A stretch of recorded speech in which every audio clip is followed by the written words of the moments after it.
सभी बच्चों को very good morning, Radhe Radhe, जय श्री कृष्णा। बेटा एक बार वॉइस का कमेंट कर देना सारे बच्चे जिसके पास वॉइस प्रॉपर नहीं आ रही हो,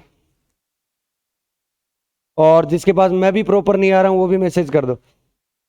मेरा भी प्रॉपर आना बहुत है जरूरी है, या मैं गायब होके पड़ा हूं?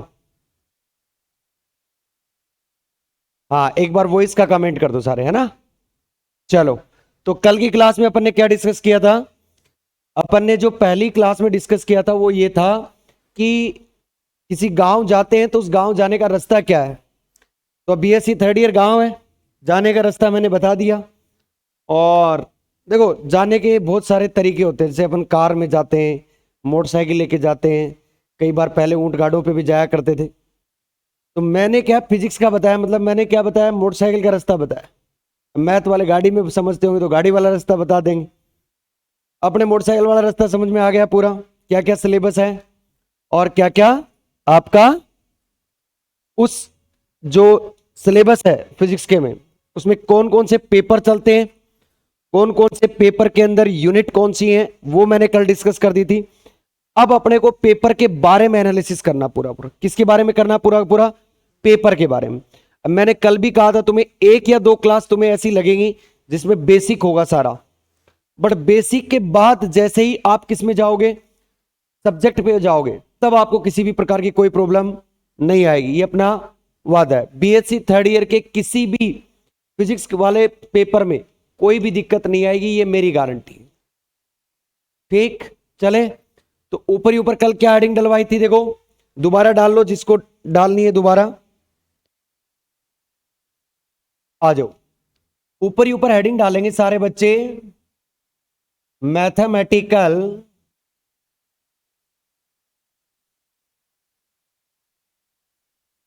मैटिकल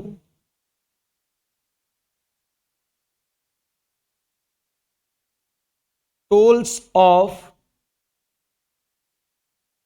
क्वांटम मैकेनिक्स। हिंदी मीडियम वाले भी यही डाल लो, लिखना नहीं है तुम्हें पेपर के अंदर ये कि तुम्हारे पेपर में पूछा जाएगा कि मैथमेटिकल टूल पे टिप्पणी लिखिए ना। ये क्या है, सिर्फ अपने स्वास्थ्य अच्छे रखने के लिए टेबलेट है।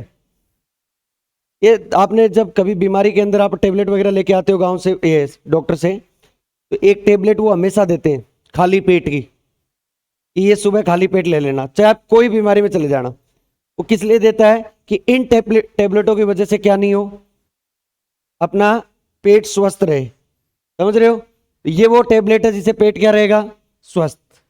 तो अब किसी प्रकार की कोई दिक्कत नहीं होगी। तो पहले ही देखो, मैथमेटिकल टूल्स के अंदर जो पहला टूल है, तो ये चीजें आपको बहुत नॉर्मल से नॉर्मल है, ये आपको आती हैं। ऐसे नहीं है कि आपको आता नहीं है। जैसे फर्स्ट मैं बोलूं तुम्हें, इंटीग्रेशन ऑफ साइन थीटा और डी थीटा, तो इसका इंटीग्रेशन कौन नहीं बता सकता भाई तुम में से? साइन थीटा डी थीटा का इंटीग्रेशन क्या होता है? कोस थीटा या माइनस कोस थीटा?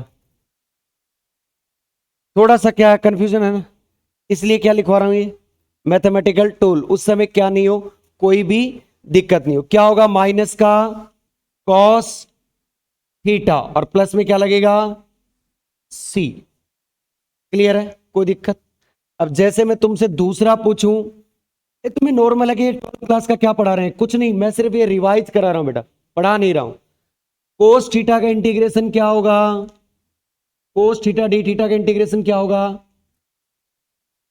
माइनस का sine theta, only sine theta लिख दूं, साइन थीटा और प्लस में क्या लगा देंगे, सी।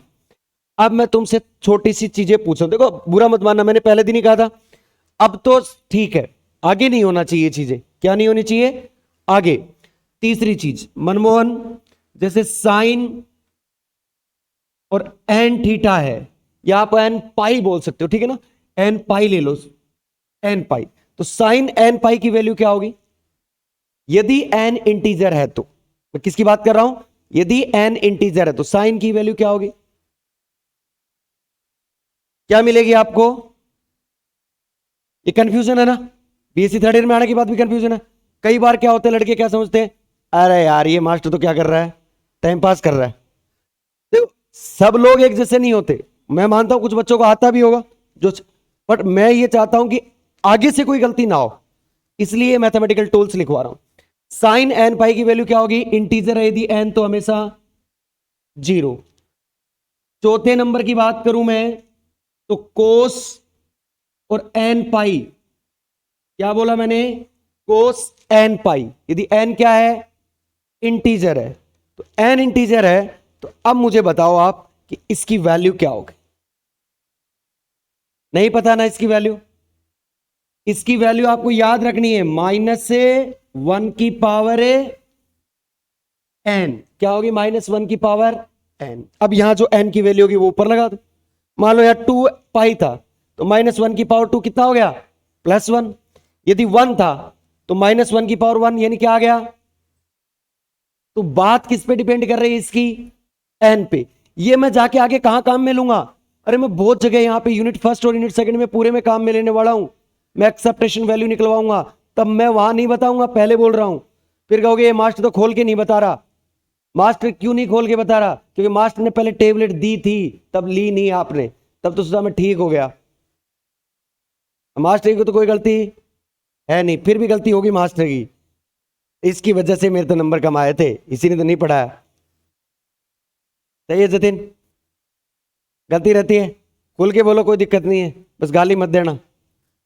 आओ, इसके साथ आपको क्या करना है, अब मैं धीरे धीरे आगे बढ़ूंगा। देखो बेटा, क्या करेंगे, अपन धीरे धीरे आगे बढ़ेंगे। इसके साथ ही मैं आपको 5वें नंबर की बात बोल दूं, जैसे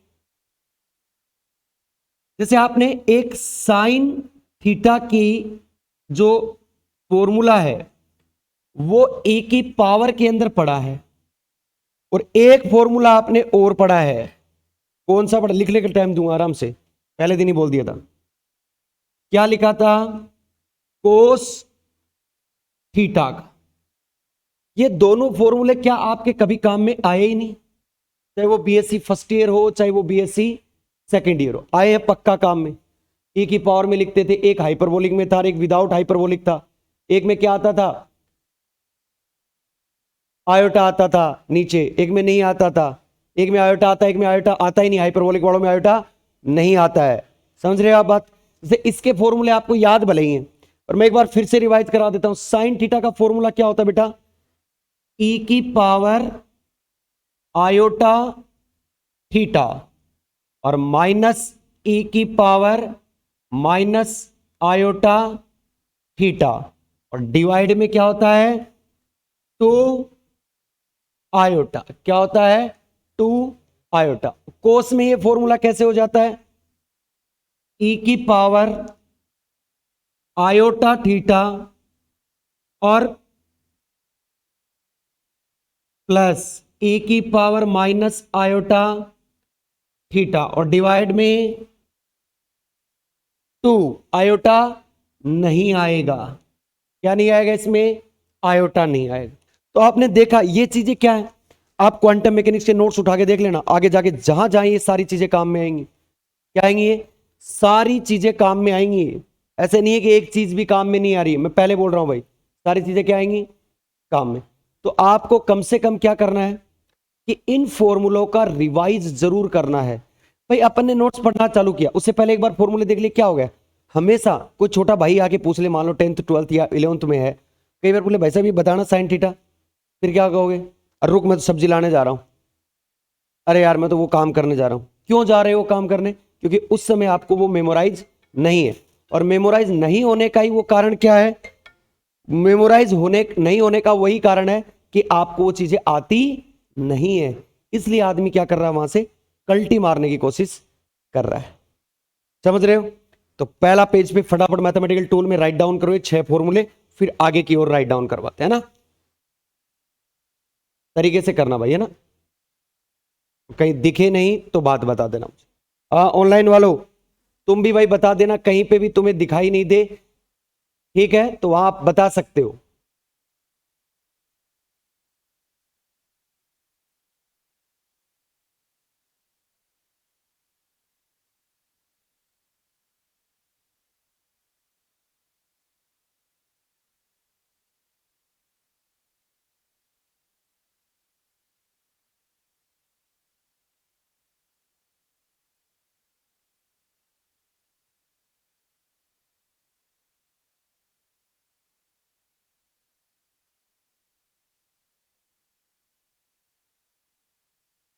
फटाफट लिखना, ठीक है। और अच्छे अच्छे तरीके से ये क्लास नोट्स ही मान लेना भाई, पहले बोल रहा हूं मैं। ये मत समझना कि क्लास नोट्स नहीं है, क्लास नोट्स का एक हिस्सा है।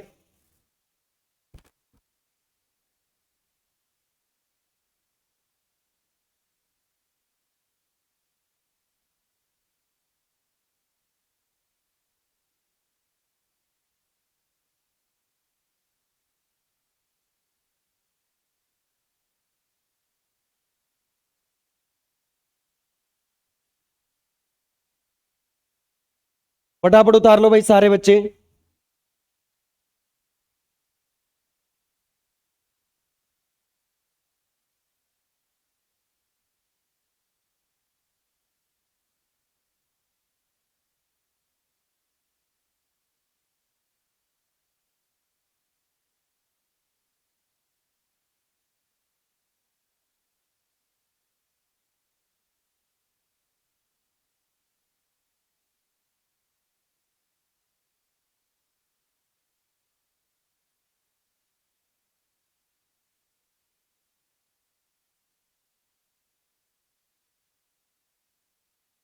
मनमोहन सही चल रहा है, कोई दिक्कत?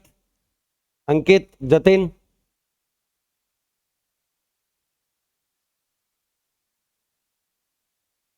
चलो।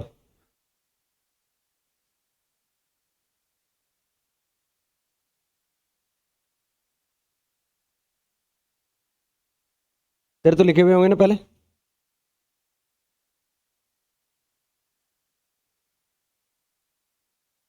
उतार लिए तुमने सबने? चलो, देखो 7वें नंबर का देखो। अब देखो मनमोहन, दो फॉर्मूले आपको फिर भी पढ़ते थे, 11th 12th क्लास में ही चालू हो जाते हैं। साइन स्क्वायर थीटा का, और एक किसका चालू हो जाता है? कोस स्क्वायर थीटा का। हो जाता है नहीं हो जाता है, ये बताना सच सच। दोनों ही फॉर्मूले किसके रूप में होते हैं? कोस के रूप में। सिर्फ क्या अंतर होता है? एक में नेगेटिव होता है और एक में पॉजिटिव, बस इतना ही अंतर है। आगे जाके एक्सेप्टेशन वैल्यू में काम आएंगे कि नहीं आएंगे? फॉर्मूले पक्का काम में आएंगे। हर एक इंटीग्रेशन में कहीं ना कहीं करना क्या होगा? तोड़ मरोड़ करनी होगी, तब ये फॉर्मूले क्या होंगे? यूज होंगे। बड़े बड़े इंटीग्रेशन तभी अच्छे से आसानी से सोल्व हो पाएंगे जब आपको बेसिक नॉलेज है। तो साइन वाले का फॉर्मूला याद है? क्या होता है साइन में? 1 - cos 2 theta divide by 2। Same as it is किसका फॉर्मूला होता है बेटा?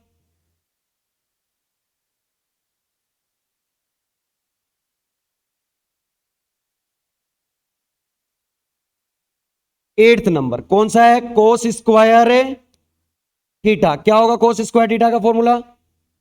बोलो, अब तो पता लग जाना चाहिए। 1 + cos 2 थीटा डिवाइडेड बाई 2। ये तो क्या था? आपके जनरल फॉर्मूला थे जो आपको बेसिक बेसिक, और कहीं कोई फॉर्मूला काम में आया तो मैं वहां लिखवा दूंगा। ये सिर्फ जनरल ये आने ही चाहिए बेटा। ये इसलिए नहीं आने चाहिए कि आपको क्वांटम पढ़नी है, ये इसलिए आने चाहिए कि आप क्या हो रहे हो? ग्रेजुएट होने जा रहे हो। कम से कम इतना तो आपको आना ही चाहिए, ठीक है। मैं, वो गांव में कहावत है, माटी लो पर इतनी भी मत लो कि फॉर्मूला भी गुनियाओ। समझ रहे हो? हाँ ठीक है, कोई डेरिवेशन नहीं आया या कोई क्वेश्चन का कंसेप्ट नहीं आया, पर फॉर्मूले नहीं आया, वो तो गलत बात। 11th 12th के फॉर्मूले, ठीक है। आओ, अब आराम से लिख लेना, मैं टाइम दूंगा आराम से। अब एक फॉर्मूला है जो बहुत इंपॉर्टेंट है क्वांटम मैकेनिक्स की दृष्टि से, जो जो आपको डायरेक्ट क्या करवा रहे थे थर्मोडायनेमिक्स में, या तो रटवा रहे थे, या फिर आपको किसी टीचर ने बताया भी होगा। मैं ऐसे नहीं कह रहा कि रटवा रहे थे, और बहुत सारे मैंने नोट्स देखे हैं तो उसमें रटवा ही रहे थे। बीएससी सेकंड ईयर में आप देखो, वहां पे रूट मीन स्क्वायर वैल्यू निकालते थे, वर्ग माध्य मूल चाल निकालते थे नहीं आते? माध्य चाल निकालते थे, एवरेज। इलेक्ट्रॉनिक्स में भी आप क्या निकालते थे? एवरेज वैल्यू निकालते थे, आईआरएमएस निकालते थे ना। वहां पे कई जगह एक फॉर्मूला काम में आता है, इसको बोलते हैं गामा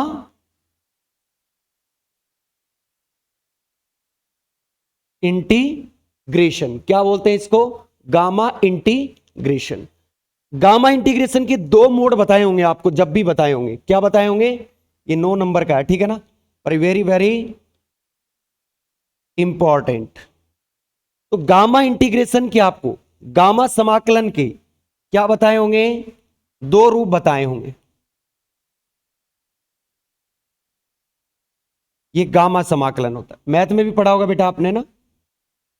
गामा समाकलन को मैं एक, वो दो फॉर्मूले बताए थे ना, उनमें एक ही फॉर्मूले में कन्वर्ट कर रहा हूं। बार बार दो फॉर्मूले रटने की कोई नौबत नहीं आनी चाहिए।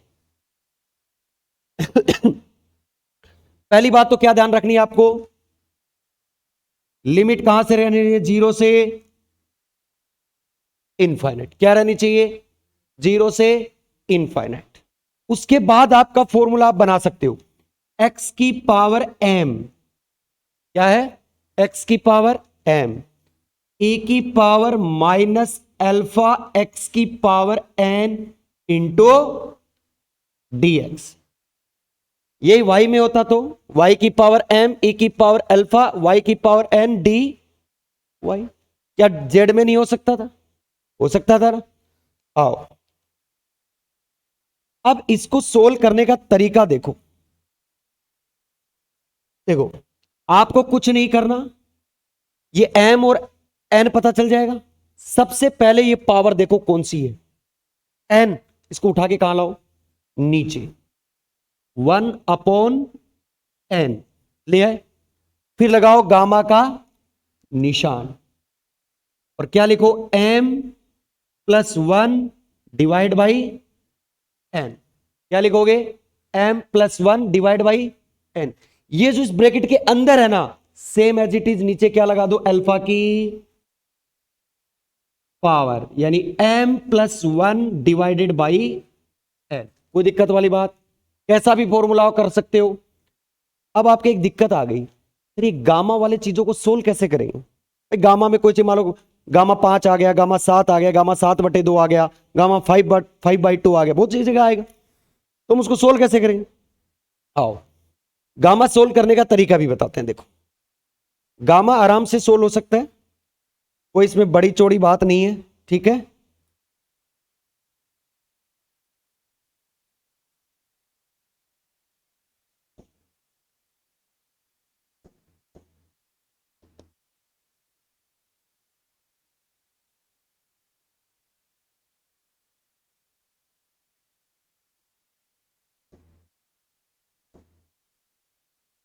देखो सॉल्यूशन करने के तरीके बताता हूं।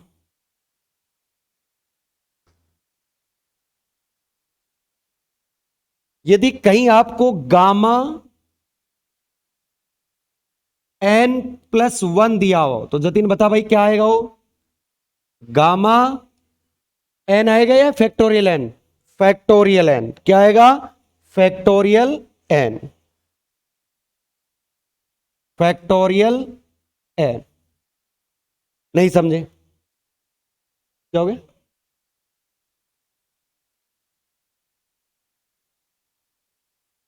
m+1 वो अलग है, मैं वो दो फॉर्मूले लिखवाए हुए थे तुम्हें उस समय मैंने, या दिनेश सर ने दो फॉर्मूले लिखवाए होंगे। देखो फॉर्मूला चेक करो उसमें क्या है, इसमें थोड़ा अलग है,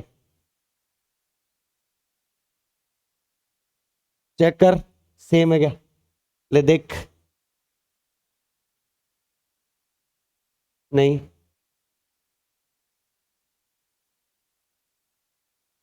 नहीं होगा, मैं कह रहा हूं सेम।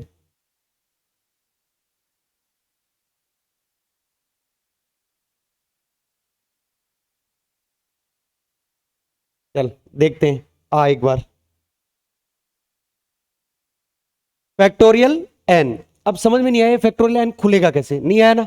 अब देखना, जैसे फॉर एग्जांपल मैंने तुम्हें बोला कि 5 है, गामा 5, गामा 5, तो ये कैसे खुलेगा, तो आप इसको कैसे लिख सकते हो, गामा 4+1, ये वही शेप बन गई, बन गई। यहां क्या आएगा, फैक्टोरियल आ जाएगा, कोई दिक्कत वाली बात।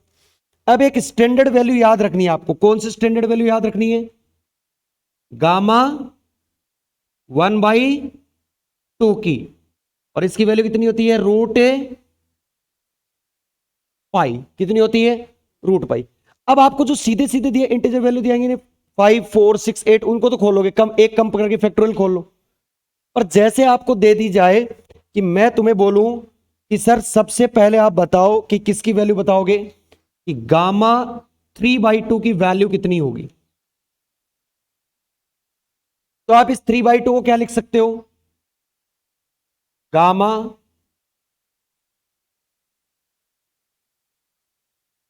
गामा। अब याद रखना इसमें जो 3/2 है ना, इसको आपको क्या लिखना है, 1+1/2 लिख सकते हो, 1+1/2। तो इसको कैसे लिखते हैं अपन, देखो ये 1+n है, तो याद रखना इसको क्या आता है, n into gamma n, n into gamma n वाला फॉर्मूला खुलता है। चलो मैं नीचे लिख ही देता हूं इसको, फिर कंफ्यूज हो जाओगे नहीं आप, इसमें तो छोड़ो और इसको यहां लिख लो। कैसे, दूसरे पॉइंट में क्या लिखोगे, जब आपका ऐसे हो गामा एन प्लस और क्या हो, इन, इंटीजर नहीं हो, तो मतलब कैसे खोलोगे आप इधर वाले पार्ट को, एन गामा एन, तो इसमें एन क्या है, 1/2, आगे क्या लगा दोगे, गामा 1/2, इसकी मतलब वैल्यू क्या हो गई, √π2, हुई नहीं हुई, तो 3/2 की वैल्यू कितनी हो गई, 1/2 या √π, सेम एज इट इज। यदि मैं आपसे 5/2 खुलवाऊं तो 5/2 को क्या लिख सकते हो आप, 1 प्लस है 3/, लिख सकते हो नहीं लिख सकते, ये 1 और ये मतलब क्या खुलेगा, 3/2 इंटू 1/, क्या हो गया, √π, और नीचे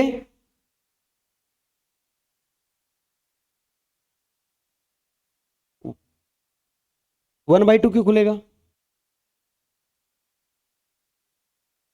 अच्छा अच्छा अच्छा, sorry sorry sorry sorry sorry, एक सेकंड एक सेकंड, सही कह रहा है, मैंने डायरेक्ट ही कर दिया इसको, एक सेकंड एक सेकंड।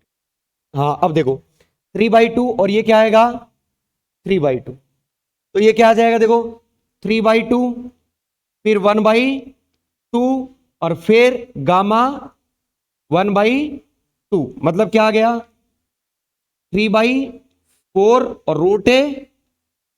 बताओ समझ में आया कि नहीं आया, कोई दिक्कत वाली बात, गामा फंक्शन में कोई दिक्कत वाली बात, गामा को खोलना भी आ गया, कोई घबराने वाली बात नहीं। चलो उतारो फटाफट गामा वाले फंक्शन से उतार, ये मैं इसीलिए बता रहा हूं, क्यों जतिन काम में आएंगे कि नहीं आएंगे क्वांटम में पूरे में,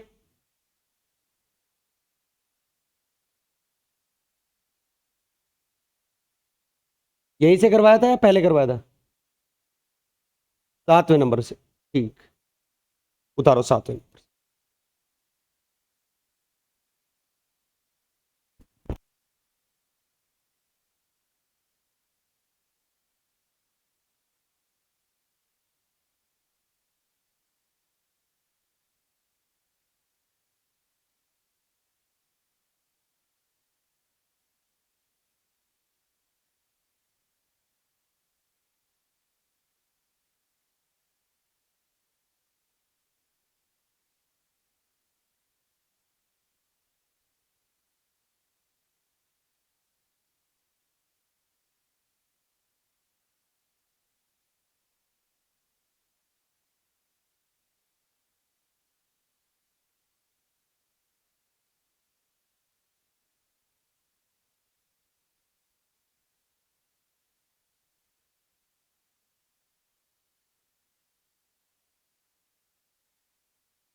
एक सेकंड एक सेकंड, ये उतार लिया क्या सभी ने?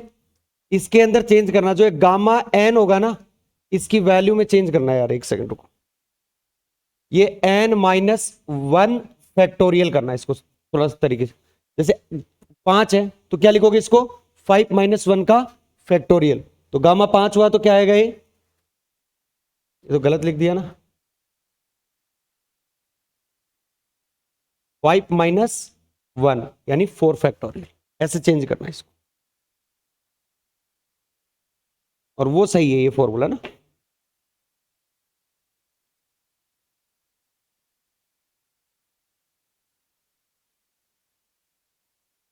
अब यूनिट्स फर्स्ट का सेकंड पार्ट और यूनिट सेकंड का फर्स्ट पार्ट, आपको कहीं दिक्कत नहीं आएगी, एक भी टॉपिक में दिक्कत नहीं आएगी।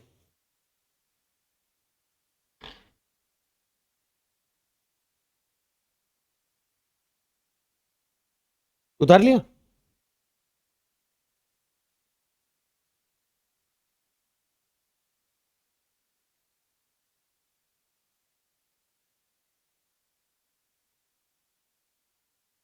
ये भी उतार लिया। चलो आगे हेडिंग डालो, देखो ओड और इवन फंक्शन, सम और विषम फलन। क्या डालोगे? ये कितने नंबर प्रॉपर्टी करवाई थी मैंने? 9 वाली थी ना, 10 नंबर लिखो। और 10 वाली कौन सी है? सम और विषम फलन। सम और विषम फलन। ऑड और इवन फंक्शन। क्या? ओड और इवन फंक्शन।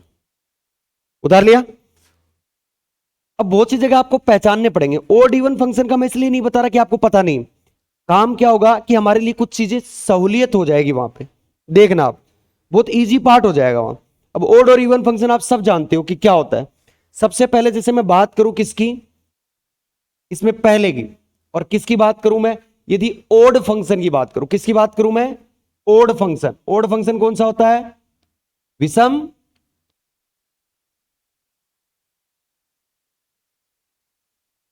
फलन। क्या होता है? विषम फलन। ध्यान रखना, जब भी आप एफ ऑफ एक्स, क्या करो? एफ ऑफ एक्स में यदि एक्स को रिप्लेस करो किससे? माइनस एक्स से, तो क्या चेंज नहीं होना चाहिए? फंक्शन पे कोई इफेक्ट नहीं आना चाहिए, तब तो इवन है। और यदि आ गया तो ओड है। देखो जैसे कैसे, एफ ऑफ माइनस एक्स, और हमें क्या मिला इससे? एफ ऑफ माइनस एक्स से क्या मिला? माइनस क्या आ जाए? बाहर आ जाए। क्या आ जाए? बाहर आ जाए। तो क्या हो जाएगा? ये ओड फंक्शन। और इन केस वो बाहर नहीं आया, इसी का पार्ट मैं इसको ऐसे लिख देता हूं, ऐसे करके, है ना। यदि वो एफ ऑफ एक्स बाहर नहीं आया माइनस, और एफ ऑफ एक्स ही रह गया, तो वो कौन सा कहलाएगा? इवन फंक्शन यानी सम। फॉर एग्जाम्पल, सर समझ में नहीं आया हमारे, देखो आएगा, पूरा चीज समझ में आएगी। फॉर एग्जाम्पल के लिए मैं लूं, जैसे एफ ऑफ एक्स जो है वो क्या दिया हुआ है तुम्हें? एक्स स्क्वायर प्लस 3 दिया हुआ है, और मैं तुमसे पूछे फंक्शन कौन सा है, तो आप क्या जवाब दोगे इसके बारे में?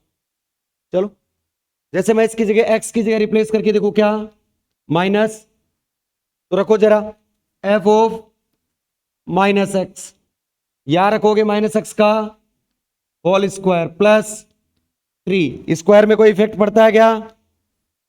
इतना तो बता दो। क्या आ जाएगा? एफ ऑफ एक्स, और आगे क्या आएगा? एक्स स्क्वायर प्लस, और क्या मिल गए वापिस? F of x. पॉजिटिव के साथ मिला है, क्या है? Even function. Even function. और यदि ये आपको नेगेटिव साइन के साथ मिलता है फंक्शन, तो क्या हो जाता? ओड। कुछ फंक्शन ऐसे होते हैं जो ना तो ओड होते हैं और ना ही इवन होते हैं। देखें, उनके लिए भी कंसेप्ट काम में लेंगे। देखो जैसे एग्जांपल नंबर 2 देखो और करके बताओ मुझे। जैसे आपको दिया हुआ है एफ ऑफ एक्स और दिया हुआ है एक्स स्क्वायर प्लस ए एक्स, जो चेक करके बताना replace by x. Copy pen उठाओ और रफ कॉपी, और एक्स की जगह क्या रखो, माइनस एक्स, और बताओ मुझे क्या आ रहा है, ओड आ रहा है या इवन आ रहा है, अंकित कर।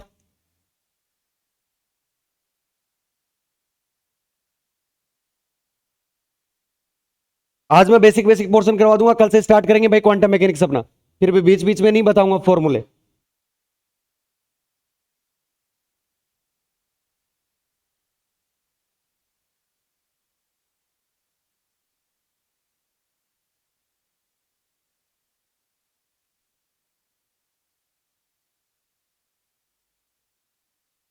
नहीं बैठ रहा ना, ना आ रहा, ना ऑर्डर ना इवन, तो ये कैसा फंक्शन है, ना ही ऑर्डर और ना ही इवन। इसके लिए बाद में बात करूंगा मैं। ये ना तो ओड है और ना ही क्या है, इवन है। इसके बारे में आगे चल के बात करेंगे, क्लियर। मैं वहां बताऊंगा कि आपको मैं इसके बारे में बता रहा था। अब ये ओड इवन का कंसेप्ट मैंने क्यों बताया, भाई कारण भी तो होना चाहिए, ऐसे तो पता नहीं। देखो ओड इवन का प्रॉपर्टी 11 नंबर की प्रॉपर्टी करवाने के लिए किया। यदि कोई सिमेट्रिक लिमिट, सिमेट्रिक लिमिट का मतलब जितनी पॉजिटिव है उतनी ही नेगेटिव में है, क्लियर। जैसे मैं बोलूं कि यदि माइनस इंफाइनाइट से प्लस इंफाइनाइट, या मैं ऐसे ही बोल सकता हूं कि -3 से लेकर +3, कुछ भी हो सिमेट्रिक लिमिट, और यदि उसके अंदर ओड फंक्शन है, क्या है, ओड फंक्शन, तो उसका इंटीग्रेशन क्या होगा बेटा जी, 0। मेहनत करने की आवश्यकता नहीं है, क्लियर। अब आते हैं अपन इवन फंक्शन पे, मैंने इसीलिए बताया इसको। 12 नंबर की प्रॉपर्टी, 12 नंबर की प्रॉपर्टी क्या है, यदि आपकी क्या हो, सिमेट्रिक लिमिट हो माइनस इनफाइनाइट से प्लस इनफाइनाइट, या आप बोल सकते हो क्या, -a से +a, कुछ भी एक ले लो ना, और कैसा फंक्शन है, इवन फंक्शन है, इनटू dx। इसको थोड़ा सा सिंप्लीफाई कर लो, कैसे, एक तरीका है 2 लगा दो, इसकी डबल कर दो, आपको बताया भी होगा, और लिमिट क्या हो जाएगी, 0 से लेकर इनफाइनाइट तक, और इवन फंक्शन इनटू dx। बात सही है गलत। इसको एक तरीके से और भी लिख सकते हैं अपन, कुछ ऐसे कहेंगे भाई ऐसे नहीं लिखना चाहते हम, तो कैसे लिख लो, इसी को कैसे लिख लो, देखो 2 तो लगेगा क्योंकि सिमेट्रिक है ना, सिमेट्रिक का मतलब होता है जुड़ जाता है, कोड का मतलब सिमेट्रिक नहीं है तो एक दूसरे को क्या कर देते हैं, काट देते हैं। जैसे कोस और साइन के ग्राफ देखे होंगे ना आप, मैं बताऊंगा आगे। अब देखो इसको आप ऐसे लिख सकते हो, 2 तो लगेगा ही लगेगा, ये माइनस लिमिट क्या रख सकते हो यहां पे, एज इट इज, ऊपर क्या हो जाएगी, 0, इवन इंटू dx। क्या बात सही है गलत, समझ गए। तो ये जो चीजें हैं प्रॉपर्टी, ये क्या करेंगे अपन आगे की ओर काम में लेंगे। तो आपने कहां तक लिख लिया था इसको, ओड इवन तक। अच्छा ओड और इवन शुरू करना है, सम विषम फलन। चलो लिखो तो 10वें नंबर की प्रॉपर्टी फटाफट, और तुरंत प्रभाव से लिखना।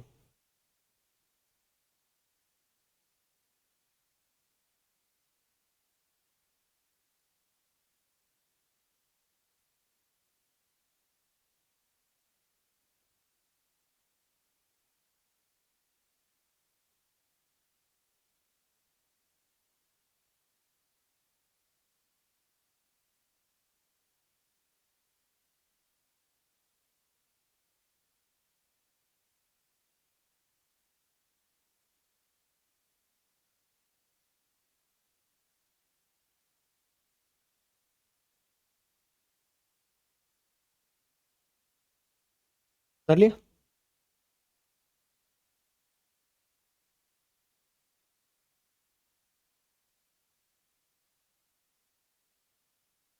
अभी नहीं पता चल रहा है क्योंकि आपको क्वांटम पढ़ी भी नहीं है, तो आपको नहीं पता चल रहा होगा कि आगे जाके ये चीजें काम में आएंगी या नहीं आएंगी।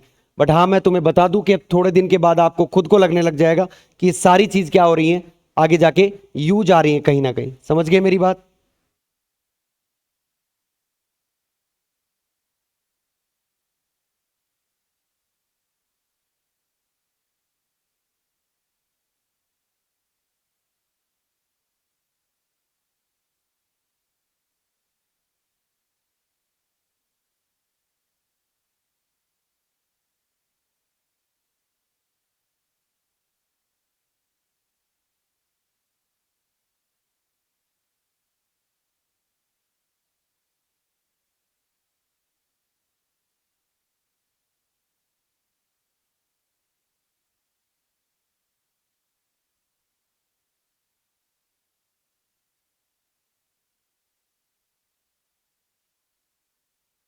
जतिन तेरे को जयपुर की हवा लग गई है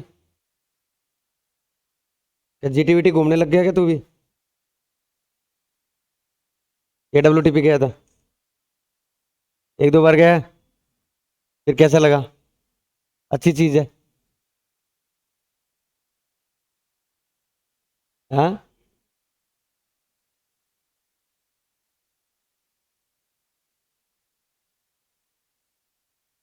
बताओ।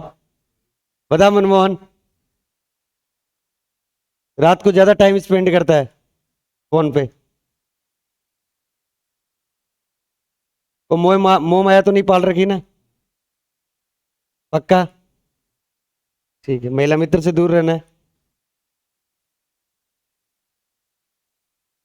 और महिलाओं के लिए भी ये बात लागू है ना? वाइस वर्सा, दोनों तरफ से दूर रहें।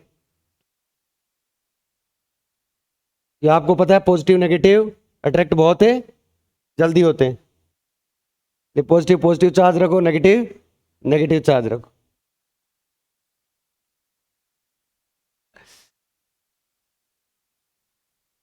अंकित सोच रहा है यार क्या बात हो गई। पॉजिटिव के बिना नेगेटिव का क्या ही अस्तित्व है, और नेगेटिव के बिना पॉजिटिव का क्या ही अस्तित्व है।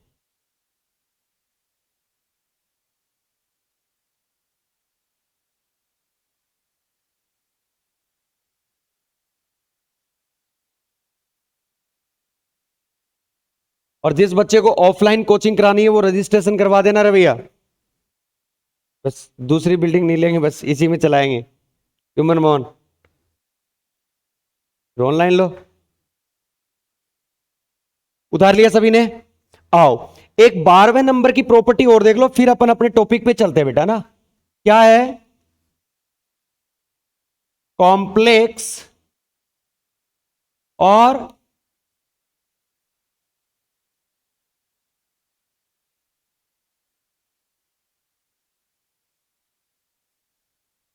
क्या है? Complex conjugate. ये भी आपको कुछ जगह काम में लेना पड़ेगा। कुछ जगह मैं बताऊंगा डेगर भी आएगा, एक डेगर वर्ड आएगा, तब मैं बता दूंगा वहां कॉम्प्लेक्स। पर आपको कॉम्प्लेक्स कॉन्जुगेट के बारे में पता होना चाहिए वहां पे भी। क्या? जैसे कॉम्प्लेक्स नंबर क्या होता है? B A+I/B। मैंने इसका क्या लिया? कॉम्प्लेक्स से कॉन्जुगेट। यदि ए और बी रियल है, ए और बी क्या है? रियल है, तो इसको कैसे लिखोगे आप? ए का कॉम्प्लेक्स कॉन्जुगेट प्लस आयोटा का कॉम्प्लेक्स कॉन्जुगेट और बी का कॉम्प्लेक्स कॉन्जुगेट। कुछ ऐसे ही लिखोगे। अब जैसे ए तो रियल है तो इसका ए रह जाएगा, आयोटा क्या रिप्लेस हो जाएगा? माइनस आयोटा, और बी क्या रह जाएगा? As it is. ले सकते हो कॉम्प्लेक्स कॉन्जुगेट। एक चीज ध्यान रखना, यदि मल्टीप्लीकेशन में कॉम्प्लेक्स कॉन्जुगेट हो तो, जैसे ए और बी का स्टार, तो इसे कैसे लिखोगे? बी स्टार और ए स्टार। क्लियर? बात समझ में आई? छोटी छोटी मैथमेटिक्स थी, फटाफट छाप दो इनको, कॉम्प्लेक्स कॉन्जुगेट वाले पार्ट को। और ये आपके मैथमेटिकल टूल्स खत्म हुए, जो मेरे को अभी लगता है कि काम में आने वाले हैं। बाकी अपन क्या करेंगे? अब पढ़ेंगे कंप्लीट क्वांटम मैकेनिक्स शुरू से।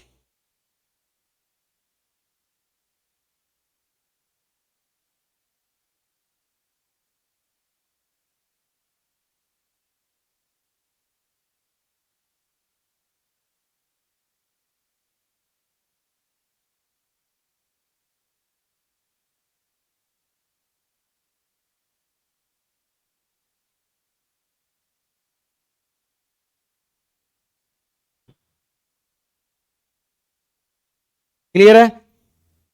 अब पन्ना चेंज कर दो भैया और अपने नोट्स यूनिट फर्स्ट हेडिंग डालिए।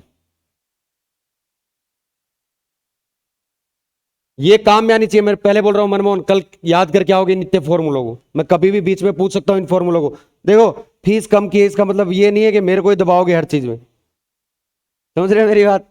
तो क्या है, मैं कभी भी पूछ सकता हूं। तो अंकित, जितने उनके नंबर याद रखता है तो जिसके भी नंबर याद रखता है उतने ही फॉर्मूले भी याद रखने हैं। ठीक है, आओ ऊपर ही ऊपर हेडिंग डाल दो, यूनिट नंबर फर्स्ट। यहां से स्टार्ट करेंगे। कुछ पता भी तो होना चाहिए आपको पहले। Unit number first.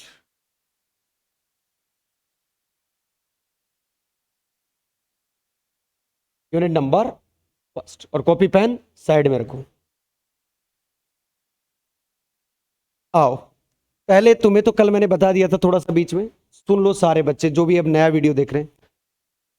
सबसे पहले देखो, एक, आप गांव में थे तो कौन सी भाषा बोला करते थे? कोई भी गांव में थे, मैं जब जब आप थोड़े से बड़े हुए थे तब आपने भाषा बोलनी स्टार्ट की थी, तो आप भाषा जब बोलते थे वहां पे तो कौन सी भाषा का उपयोग करते थे? उस भाषा का नाम होता है लोकल। Local language. अपन नॉर्मल लोकल लैंग्वेज में ही बात करते हैं घर पे, चाहे वो परिवार हो चाहे कोई हो। आजकल तो ट्रेडिशनल ट्रेंड चल रहा है, बच्चों को शुरू से हिंदी में सिखाया जाता है ना? थोड़े दिन में और ट्रेंड चलेगा, फिर क्या सिखाया जाएगा? अंग्रेज बनाएंगे उसको। अंग्रेज, अंग्रेज आए थे तो अंग्रेजी आई, और अंग्रेज गए तो अंग्रेजी क्या चली जानी चाहिए थी। और क्या आजकल बना रखा है, तो क्या ही बताएं। लोकल लैंग्वेज में बात करते थे। फिर अपन थोड़े से बड़े हुए और कोई सिटी की स्कूल में में जाने लग गए, तब अपने को उन लोगों से कम्युनिकेट करने के लिए, उनसे बात करने के लिए हमें एक दूसरी भाषा की भी आवश्यकता पड़ी। कौन सी भाषा? हिंदी भाषा की, जिससे अपना एरिया बड़ा हुआ। पहले तो अपन गांव गांव में ही बात कर पाते थे अपने, अब हिंदी आने लग गई तो अपन क्या कर सकते हैं, बहुत सारी सिटियों में बात कर सकते हैं, क्योंकि हिंदी बहुत सारी जगह बोली जाती। तो अपना जो एरिया है वो अपन ने क्या कर लिया, डेवलप कर लिया। अपने आप को क्या कर लिया, अपडेट कर लिया ना? तो अपना जो एरिया है वो क्या हो गया, बड़ा हो गया। अब अपन क्या कर सकते हैं, ज्यादा कम्युनिकेट कर सकते हैं लोगों से, कर सकते हैं। तो हमने क्या सीखी इसके बाद, हिंदी।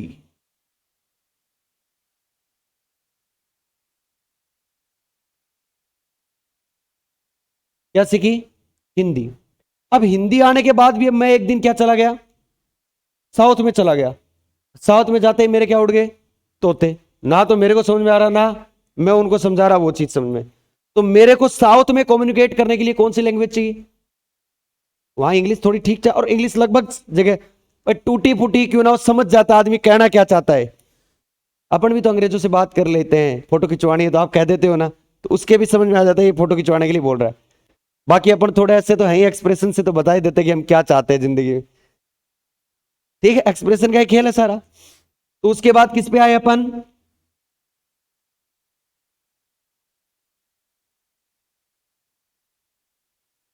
इंग्लिश। और इंग्लिश आने के बाद अपन ने क्या करा, अपना दायरा बहुत बड़ा कर लिया। वैसे ही यहां पे भी था। पहले न्यूटोनियन मैकेनिक्स चलता था। क्या चलता था? Newtonian mechanics. आराम से बेटा, एक एक चीज पता होनी चाहिए। आप कभी पढ़ाओ ना, सामने कोचिंग भी खोलो तो कोई दिक्कत नहीं होनी चाहिए आपको, है ना? जैसे फिजिक्स कोचिंग खोल लेना बाद में, यदि आपको बढ़िया आ जाए तो। न्यूटोनियन मैकेनिक्स चलती थी। अब न्यूटन क्या करता था, ज्यादा दिमाग नहीं लगाता था। वो क्या करता था, मैंने देखा और मैं उसकी कैलकुलेशन करता था। मतलब से बंदर दो कूद रहा है, घिरनी घूम रही है, या वगैरह वगैरह, गाड़ियां चल रही है, बड़े ऑब्जेक्ट के लिए बात हो रही थी। बाकी तो मैं सब सारा बताऊंगा ही, अभी सिर्फ नॉर्मल। फिर क्या हुआ, फिर थोड़ा सा अपडेट की आवश्यकता हुई, और अपडेट होने के बाद क्या आई, क्लासिकल मैकेनिक्स। और क्लासिकल मैकेनिक्स में न्यूटोनियन मैकेनिक्स थी ना, वो थोड़ी डिफिकल्ट पड़ती थी प्रॉब्लम सोल्व करने के लिए। तब कौन सी बनाई गई, लैग्रांजियन और हैमिल्टोनियन। तो वो क्या होगी, थोड़ी सी इजी हो गई। उन्हीं क्वेश्चनों को उनसे क्या किया जा सकता है, आसानी से हल। तो अपन ने क्या ढूंढी, अपनी सहूलियत। अपने को परेशानी कहीं नहीं होनी चाहिए, इसीलिए क्या आई, फिजिक्स में अपडेट।